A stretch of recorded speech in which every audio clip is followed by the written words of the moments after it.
Karoline, there's been a lot of discussion about the Epstein files and the president's comments yesterday calling it a hoax.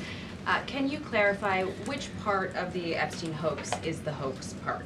The president is referring to the fact that Democrats have now seized on this as if they ever wanted transparency when it comes to Jeffrey Epstein, which is an asinine suggestion for any Democrat to make. The Democrats had control of this building, the White House, for 4 years, and they didn't do a dang thing when it came to transparency in regards to Jeffrey Epstein and his heinous crimes. It was this president who directed the Department of Justice and the Attorney General to do an exhaustive review of all files related to Jeffrey Epstein, which they did.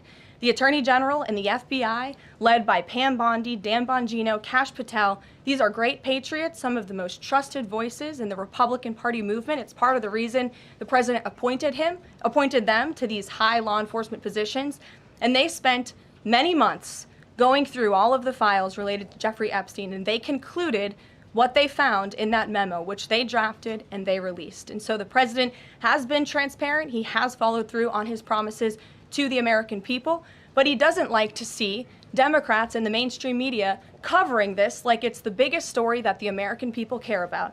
The president has been working so hard this week. On Tuesday, he went to Pennsylvania, where he secured $90 billion in investments for the Commonwealth, for the people of that state.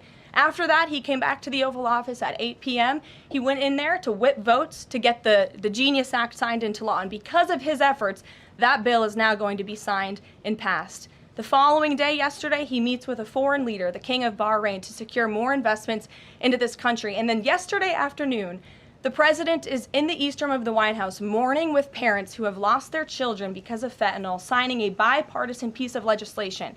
And not a single cable network in this country took that event live and covered that event like they should.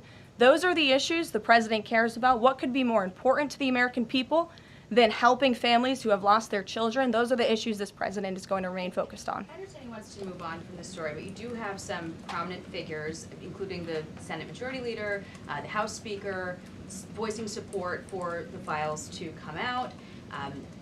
Representative Massey collecting signatures that would force a discharge petition for a vote on the floor for this. It doesn't seem to be going away. What is stopping the administration from just redacting any sensitive information, grand jury information, and putting out what is appropriate so that the American people can decide and then let this story die? Well, in terms of redactions or grand jury seals, those are questions for the Department of Justice. Those are also questions for the judges who have that information under a seal. And that would have to be requested, and a judge would have to approve it. That's out of the president's control.